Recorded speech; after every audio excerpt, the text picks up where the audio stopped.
WNEM TV5 Evening Extra is brought to you by the Law Office of Carol Thomas. A fire so big it was called in from a mile away. The Sebewaing police chief confirms the Sportsman's Club and VFW building was reduced to smoldering, charred rubble overnight. Thank you for tuning into TV5 Evening Extra. The frigid weather only made the crew's fight even tougher. The building is a total loss. The police chief tells TV5's James Felton what the investigation has revealed so far. Initial calls came in approximately 1:30 this morning.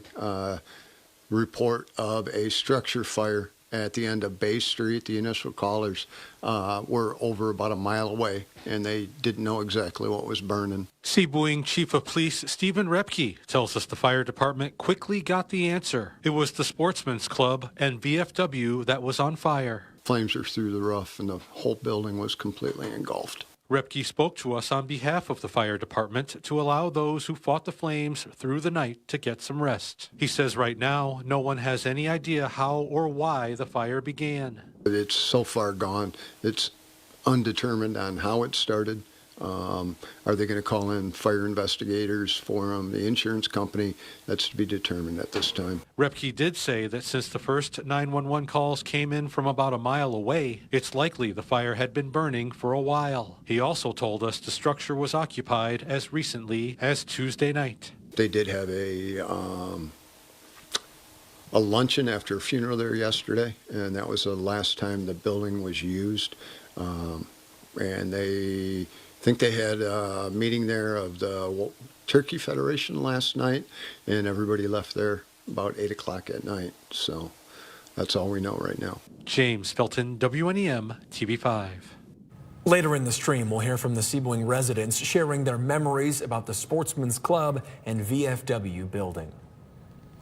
Still unfolding, we now know the identity of the man killed in Saginaw's first murder of the year yesterday. Investigators say 41-year-old Jose Barrera of Saginaw was shot on 12th Street. Police say a person is in custody. No additional information has been released. Stay with TV5 on air, online, and on the TV5 mobile app for updates. Residents in Davison Township are invited to a special board meeting tomorrow. Members will discuss the proposed construction of a new township hall and police station. The architect company will share information and help answer questions. The meeting starts tomorrow night at 6 at the Township Municipal Building on North Irish Road. And our weather forecast stuck on repeat as temperatures are once again in the teens for tonight and headed to 0 or even below in some locations for tonight. That doesn't include the wind chill. Our temperature right now in Bay City, 12 degrees, MBS and Midland right around that as well. 13 in Flint and Owasso and 15 in Mount Pleasant with wind chills that are near 0 or dropping a bit below. It's not the worst that we've seen, and the winds will actually lighten up a little bit tonight, but I do think there will be a chance that our skies clear out at least somewhat, which could lead to a bigger cool down and lead to, of course, even a minor wind, bringing a wind chill. A look at Bertrand tonight shows that there's not really any significant snow slowing us down this evening. There are occasional snow showers and light snow showers here and there, but overall, we do expect as we go through tonight, accumulation should be relatively minor for most, maybe a little bit more in areas like Houghton Lake, but even then, still not expecting much. Your next 12 hours show temperatures will be dropping off in the wind chill department by at least about 10 or 15 degrees. We'll take a look at where we're headed for the rest of the week, including the coldest day of wind chills coming up. Thank you, Chris. As the cold spell sticks around, the winter weather is causing a spike in emergency calls in Genesee County. TV5's Zane O'Mare went to the 911 dispatch center where they say they've received hundreds of reports for crashes alone over the past few days. You can see the roads are still slick out here tonight, and the snow and ice are what's driving a surge in car crashes here in Genesee County. When the snow really hit and the temperatures really dropped, it definitely the accident shot right up. Jessica Young is a telecommunicator with Genesee County 911. She says dispatch has received more than 500 calls for car crashes in the past 5 days, well above the usual volume. In the summertime, it's high winds and thunderstorms. In the winter, we get icy roads and bad crashes. Inside the dispatch center on Linden Road, phones are ringing around the clock. When you get one crash, you don't just get one call, you get multiple calls. Every call taker is taking a call on the same crash, and when we're dispatching it, you're getting update after update after after update because people are still calling it in. As one asks questions to the caller, another dispatcher gets in contact with emergency services to respond. We take the best information that we can get from a caller, we disseminate it, and we're constantly updating them with more information as we get it in. I do know that citizens do get frustrated with questioning sometimes, but we are always sending help to you while we're asking our questions. So nothing slows any kind of response down. Young says speed and following distance are often the cause behind the calls they receive. Her advice as people hit the road in the winter weather. Every year, I think people forget that it's a little icy and a little snowy. So just make sure that you're driving slow, giving yourself a little bit more time to, make your commute. And especially with the 4 expressways in our county and the commuter traffic, we do get an influx of accidents, especially during the morning commute and the evening commute. Young says when you call 911, it's important to be able to give your location and your phone number in case the call gets disconnected. She suggests looking at crossroads and mile markers as you drive to and from your destination. Reporting in Genesee County, Zane Omer, WNEM TV5. Thank you, Zane. Here's a look at Zender's Snowfest in Frankenmuth, where artists have been chipping away at their frigid works of art since early this morning. Teams from around the world got started on their single and double block creations today. Our TV5 Wake Up crew caught up with a sculptor from Saginaw who says competing in the world-class single block competition is a tradition for him and his friends. Yeah, our design this year is a bear who's camping and he's lounging in a hammock that's strapped between a rock face and a big pine tree. We'll be working until Saturday morning when we have to be finished at 10 a.m. His team are all graduates of Michigan Tech. He says they've been competing in the world-class division since 2010. Snowfest runs through Sunday, and you can vote for the People's Choice Award online this week. Just look for the QR code on the sign in front of your favorite sculpture, and you can find more information about Snowfest on our website, WNEM.com.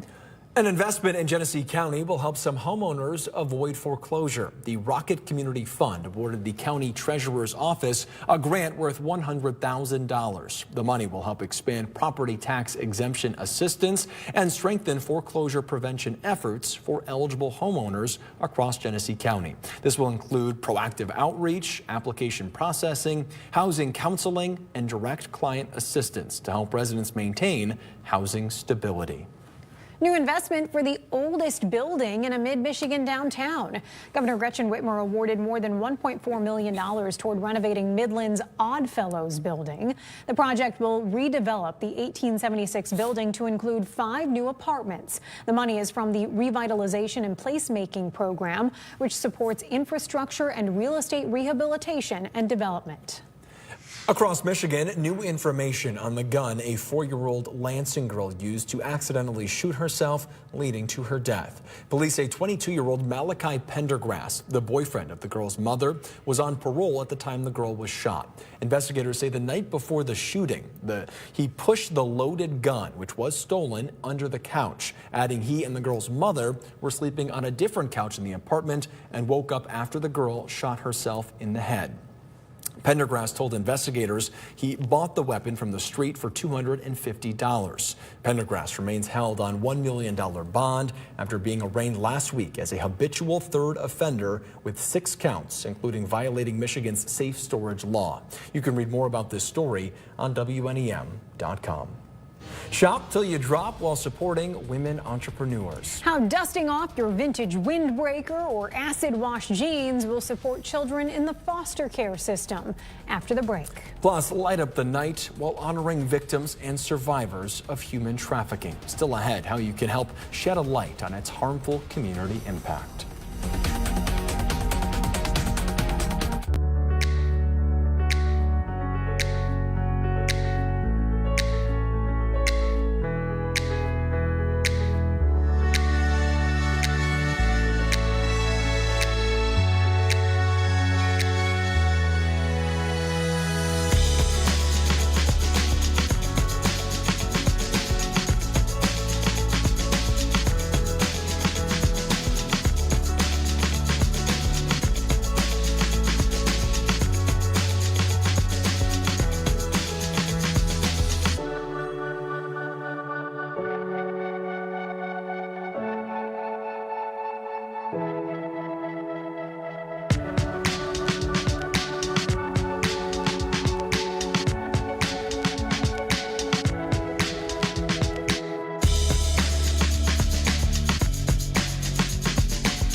It's so far gone. It's undetermined on how it started.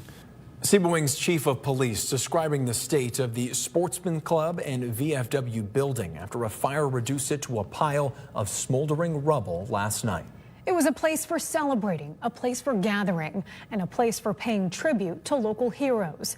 But now that place is only seen through pictures and in the minds of those mourning its loss. Residents tell TV5's James Felton why this was more than just a building. Woke up this morning and my wife told me about it, and I was just shocked. I'm just like the whole community, I would imagine. Jim Bolzman is a lifelong resident of Sebewaing who tells me he had his wedding reception at the Sportsman's Club and VFW building in 1980. The iconic structure was destroyed by fire overnight. All the military things in there, and they had a lot of animal mounts in there and everything, and just a lot of the other weddings that I went to, and I worked for Michigan Sugar, and we always had our orientation meetings out here and everything, so it brings back a lot of memories. Same goes for Alice Wisner, who says she feels sadness over the sudden loss of a building that meant so much to so many. The whole community needed this place. She tells us her daughter had her wedding reception here, and that's not all. My grandparents had their 50th wedding anniversary there. Many graduations. But now there will be no more events held in the place that stood for nearly 76 years. All those memories that are gone is devastating. Jenny Martins tells me she enjoyed her time at the Sportsman's Club and VFW building, saying it was a wonderful place to visit. It was always clean and every nice. It was very nice. Nice group of people. As for Bolzman, he said he also thinks back to when his dad used to take him fishing nearby, and this building was always there. But now things are different. It's been hard to just imagine that's gone. TV5 did talk to the director of the VFW on the phone. He said all of their stuff was in there. That stuff was written history of veterans and flags. He also said in the 60s, Battle of the Bands competitions were held there, and one of the most famous winners was Bob Seger. As for the fire, the cause of it is under investigation. The lawsuit filed by Brenda Tracy against former MSU football coach Mel Tucker has been dismissed. Tracy, an advocate for sexual assault survivors nationwide, sued Tucker in October of 2024, more than a year after he was fired from MSU for cause, after an investigation determined he harassed her during a 2022 phone call. Tracy's lawsuit claimed Tucker intentionally tried to ruin her image and broke a contract for speaking arrangements following a phone call where she says Tucker pleasured himself without her consent. A separate lawsuit Tracy filed against Tucker remains under consideration by the Michigan Court of Appeals. The state Senate has unanimously passed legislation that aims to crack down on human trafficking. According to a state senator from northern Michigan, Senate Bills 520 and 521 would increase current penalties for human trafficking from a 10-year and or $10,000 penalty to a 20-year and or a $20,000 penalty. Trafficking a minor would be increased to life in prison and or a $50,000 penalty. The bills now head to the House. In the ice coverage on the Great Lakes, up to about 30.1% compared to last year's 20.3%. But this number is a little bit lower than yesterday. Our suspicion in the First Alert Weather Center is the fact that we had a wind direction yesterday that was supportive of breaking up some of that ice, but still plenty of coverage and many taking advantage of the better conditions this year compared to some of the years that we've had recently. A look outside at Birch Run along 75. Everything seems like it's flowing as you would expect tonight. There are some snow showers here and there along with a few flurries, but nothing that's terribly significant. Our low temperatures tonight will drop off to around 0 or a bit below. Houghton Lake seems like one of the coldest spots. Average low is right around 15, so we are not even close to that, and we're not even close to our average high tomorrow, which is usually around 29. We will be in the teens once again, and a few locations may not even reach 10. Cold weather advisories in place for our northern row of counties. We've got Roscommon, Ogama, and Iosco. These are in effect from 10 o'clock tonight right through 10 o'clock tomorrow morning. Wind chills between about 15 and 25 below seem possible with frostbite times around 30 minutes or less. As we go through the morning, you can clearly see that some areas are impacted more than others. Could be a few spots in the thumb that drop down as low as that as well, but may not be quite as consistent as some of the areas that are a little bit further to the north, and that might be why we don't have an advisory there for now. Conditions do improve tomorrow afternoon. Think by the time the kids come home from school, we're at least above zero with the wind chill, but then we drop right back down on Friday. It does seem like we'll have a more widespread 10 to 20 below spread in the forecast data on Friday morning, so this could be a tougher call when it comes to school, but I also think there is a possibility that we could be looking at more of a delay because we do get wind chills up out of advisory territory by the time the late morning and early afternoon comes around. So we'll see what happens with that decision. There are people in charge who make those decisions and know more about their districts than we do, so we will defer to them, but I think it's at the very least worth watching what happens on Friday. Temperatures are expected to remain cooler than average even into the first part of February. Your first alert pinpoint Doppler radar shows we've got some occasional snow and light flurry activity tonight, but very spread out, so most of us probably won't see much. I do think we'll watch this heavier band of snow that's a little bit further to the north coming through Roscommon County, may lead to a minor accumulation there, but overall we're not really expecting anything significant at this time. Your hour-by-hour forecast through tonight shows we occasionally clear up our skies, which is one of the reasons we cool down so much. I think we'll have a chance at some sunshine tomorrow morning, likely some more cloud cover in the afternoon, but it doesn't look like any snow showers are widespread on Thursday either. Then I think it's pretty much the same story on Friday. We will watch some of these lake effect showers Friday that are offshore. We'll see if they try to push a little bit further inland. Your forecast for the next 7 days shows the weekend is dry for now. A few chances for snow early next week, but temperatures, I think, are the bigger story. We find our way back into the 20s. Thank you, Chris. A case in the state Supreme Court could change a long-used tactic to catch child predators. It's being argued that the tactic is entrapment, a practice where law enforcement persuades or causes an innocent person to commit a crime. TV5's Zane O'Mara tells us how the Genesee County Sheriff's Office found itself in the story presented to the court. In Genesee County, it's common for the Sheriff's Office to share the results of its ghost stings. We take no joy from putting this out there, but we do this to keep others from doing it. But a case out of the west side of the state being heard by the Michigan Supreme Court could change the way these task forces operate. Certainly, it would be obviously momentous for my client who was convicted of a felony. Timothy Doman is the defense attorney in the case People of Michigan versus Janelle Ravindra Jade. According to the case summary, the sheriff's departments in Van Buren and Genesee counties posted an advertisement on an adult escort website as part of an undercover operation. They used photographs of someone who I believe was 19 or maybe even older. And so people were contacting to arrange a meeting with this decoy.